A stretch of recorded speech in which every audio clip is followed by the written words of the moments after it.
we are all deep in the red. Humanity is in crisis.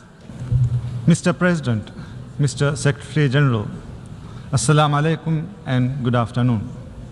Mr. President, congratulations on the assumption of your presidency of the General Assembly.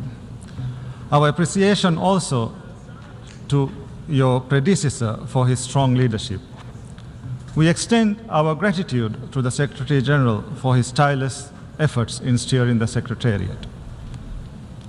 We gather here today at a delicate moment in the world history. Let's not mince our words today. Humanity is in deep trouble, facing an ever-growing list of crises: conflict, poverty, hunger, climate change, the wealth gap, the cost of living crisis, migration, occupation, opioid addiction. The list goes on and on and on. In fact, I have a map here of the world with countries which are facing some sort of crisis in red. Do you see any countries in green who are not facing any crisis? Do you know why? Because we are all deep in the red. Humanity is in crisis, and in many cases, it's man-made. But we look the other way, continuing with business as usual. While the alarms are ringing, the band is still playing the same old tunes as the whole ship descends deeper and deeper into uncharted waters. We need nations united in harmony, not United Nations in misery. These are crucial times for the world, important years for my country. In 2040, the Maldives will celebrate 75 years regaining its independence. 75 years as a sovereign nation. As we look forward to that milestone in our nation's life, what we can hope to achieve? What do we wish to accomplish? And is the world ready to play its part? I took office as the President of Maldives last November, duty-bound by the aspirations of my people, the same aspirations I hold dear to my heart, not just for the present, but for the future too. Today, I'm here at the United Nations with a vision of where I want to take my country. By 2040, I wish to see the Maldives as a full-fledged developed nation, a nation that commands respect, is relevant, and one that embodies resilience, a society that is inclusive and just, a country that exemplifies sustainability and democratic governance. Destiny is not mere fate. It is a consequence of the many choices we make, the many decisions we take, and the many hours we work. Becoming a developed nation may seem like a daunting task and a distant possibility, but I can tell you this, with a goal in sight and a plan in hand, it is achievable, because prevailing and even flourishing against formidable odds is nothing new for the Maldivians. In 1965, when we regained independence, we were among the poorest countries in the world. 1/3 of our population was illiterate. More than 1 out of every 10 babies were dying before their first birthday. We had no industries, barely any exports, and even fewer prospects. And in just 5 decades, we have reached upper middle income status, a feat we are incredibly proud of. I believe the Maldives can become a developed country by investing in the country's productive capacity and increasing its productivity, by transforming our economy into one that is fully digitized and driven by artificial intelligence, and most importantly, by leveraging the natural beauty and marine resources of our country. Boosting productivity will be the key to economic transformation. This we will do by reforming and strengthening our institutions, increasing our state capacity, and leveraging the private sector. We will also identify and implement policies that support investments in key sectors, such as the digital economy. The Maldives has over 1,100 islands spread across 90,000 square kilometers. Enhancing digital connectivity is key to achieving inclusive development, mobilizing economic activity, and fostering a more diversified and resilient economy. We believe the future is intelligence-driven. This is why we are working towards a digital economy that can contribute up to 15% of our GDP by 2030. This can be achieved through investing in our ICT infrastructure. We are using and expanding artificial intelligence systems to deliver essential services such as healthcare, education, and social welfare. We are also delving into cutting-edge applications of 5G technology, using drones for medical supplies, delivery, and implementing smart road systems, and using AI-enhanced technology for erosion detection and environmental monitoring. The transformation can be sustainable only if we transform our education and financial systems. We need to invest in digital literacy from a young age to build a generation that can use artificial intelligence to enhance public service delivery, build new products, and successfully compete in the global digital economy. We need to bridge the digital divide within the country, including through improving data collection and utilization. We need to strengthen the regulatory frameworks, strengthening existing institutions, cultivating startup ecosystems, and providing the impetus for the future we envision. Becoming a developed country will also require fostering new industries. This is why we are also working on building a robust financial sector in the Maldives. With this in mind, in May this year, I set up the Development Bank of Maldives with a focus on improving and investing in economic diversification.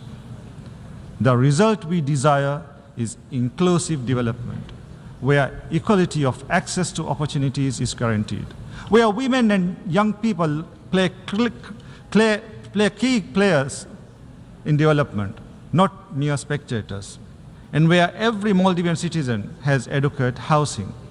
To support objectives, my government has launched $6.5 million loan facility. It's specifically for women entrepreneurs, of which 25% is allocated to those with disabilities. In the first phase, over 100 projects will be funded across 19 of the 20 atolls and Male, and across 21 business activities. I have also recently launched a Presidential Youth Advisory Board. This board will advise and inform me directly on the needs and views of young people. Inclusivity is at the heart of one of the most ambitious large-scale urban development projects in the country's history, Ras Male. This is my promise to the Maldivian people, a solution to alleviate the long-term housing crisis, an urban oasis where citizens can fully participate in all aspects of city life. Ras Male will utilize modular housing, leverage a state-of-the-art transportation system that is accessible to all. It will be developed as a climate-resilient and safe island. Tourism drives the Maldivian economy. My vision is to expand the tourism sector further. This means building complementary industries centered around innovation and creativity.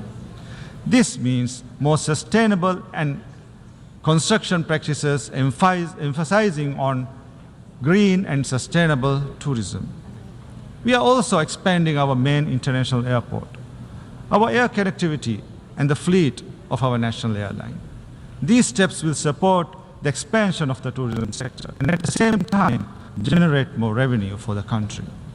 But tourism is also highly vulnerable to external shocks, conflicts, calamities, and causes beyond our control can and have had far-reaching critical implications in the past.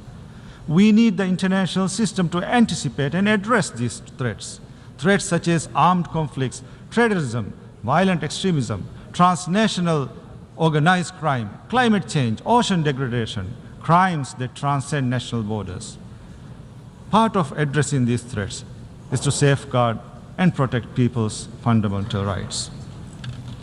In 2015, the world came together to endorse humanity's fundamental rights by committing to the Sustainable Development Goals, or SDGs. But 6 years to the SDGs deadline, we are only on track in less than a fifth of those targets.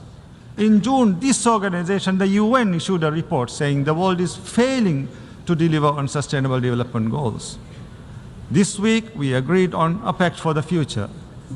But do we want this document, the pact, to go the same way as this one, the 2015 SDG commitments? I'm sorry, but we can't keep doing this. We can't keep meeting, talking, pledging, but not doing. We don't want these days to come back to haunt us. The days when we had a chance but not a will. We believe the best approach to protecting fundamental rights is to cultivate a culture of respect. This requires support. The Maldives has a good track record of treaty ratification, implementation, and reporting.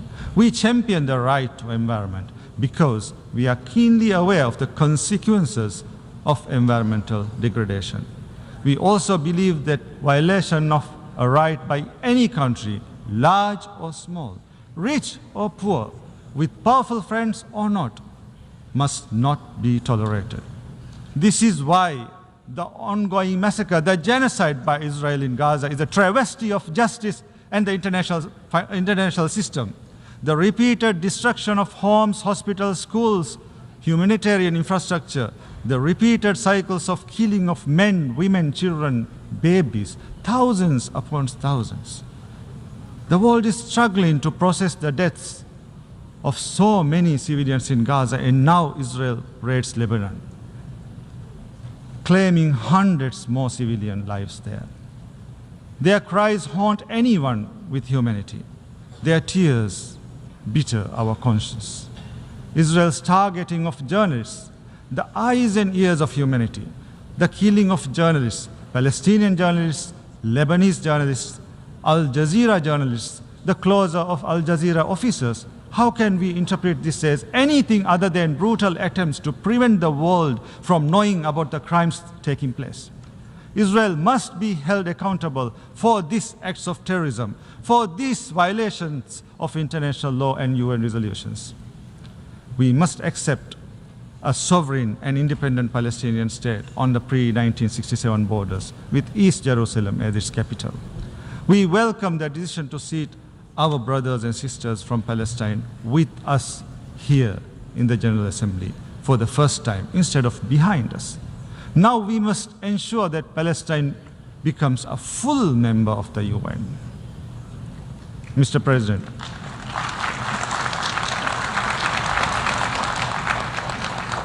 Mr. President, the Maldives is gearing up for an economic transformation that will change lives. But our policies can deliver the results only with sufficient international financial support. The Maldives has always taken ownership and responsibility for its own development. While we have received extensive support towards our development, we urge the multilateral development funds, banks, and bilateral donors to view us as your partners, not just as recipients of aid, to stop looking at our inherent vulnerabilities as limitations, to adopt tailor-made approaches which are mutually beneficial, to reduce the cost of borrowing, to make the financial system work for us, not penalize us, to make your terms flexible, your financing less rigid, to make your lending targeted, affordable, and responsible. Mr. President, climate change is the most serious threat to our world, the defining challenge of our generation. It's washing away decades of progress in mere minutes. It's diverting already depleted resources of long-term development to emergency relief and reconstruction, preventing countries from adapting to climate impact. And the vicious cycle continues. The Maldives has always walked the talk. We are investing in renewable energy. Our goal is to have 33% of the country's electricity demand from renewable energy sources by 2028. On behalf of the Maldivian people, I implore you, do your part, act now. We must face the climate emergency head on with science, determination, and resources. The rich and emitting countries need to meet the financial pledges already made, especially on adaptation, where the financing gap continues to widen. As we work towards COP29, we must ensure the new goal on climate finance matches the level of climate action required. This means the new goal must go beyond the $100 billion. It must include as a minimum loss and damage response, mitigation and adaptation as sub-goals. One of the biggest victims of the climate crisis is the ocean. The Maldivian people and their livelihoods are dependent on the health and wealth of the ocean. We need to step up efforts to sustainably use and manage our ocean resources, address plastic pollution, conserve biodiversity, and protect endangered species. This morning, I ratified the Global Ocean Treaty. We urge you all to do the same. We urge you to do your part to address climate change, overcome pollution, and reverse biodiversity loss. The transformation the Maldives seeks cannot be achieved without an enabling global environment. Small countries like mine need a multilateral system that champions us and delivers for us. The United Nations is the epitome of the multilateral system. It is well positioned to promote sustainable development, to maintain peace and security, to promote and protect human rights, to enforce equality, the rule of law, inclusivity, and representativeness. But what we are witnessing is the opposite. Inability to stop climate change and environmental degradation, inability to stop war and genocide, inability to stop exploitation and suffering, inability to stop unequal representation. Hence, the United Nations needs reform and revitalization. It needs to be representative. The Maldives cannot and will not watch and stand idle while the multilateral system fails, because our development, our advancement, and our survival is tethered to the world. That's why the Maldives is seeking to get elected to the Economic and Social Council for the 2027 to 2029 term. We count on your support. If elected, the Maldives will strive to make the UN development system more relevant to our times, continuously recalibrating and adjusting, utilizing the latest science and evidence, listening to the variety of opinions and views. The United Nations must enforce its decisions across the UN system and at local level. The United Nations is only relevant when it makes a real difference in our lives. Mr. President, 59 years ago, the Maldives reached out to the United Nations as its first port in a sea of uncertainty. We came here to this great hall, seeking recognition, seeking a partner. We came to you as a poor and impoverished country, but with a vision of prosperity, a vision which we made great progress with your support. Today, once again, we come to you aiming higher, to reach further, and to do better, with a vision to make the Maldives a developed nation by 2040. For I believe development is destiny, and our destiny beckons towards a brighter future for the present and future generations.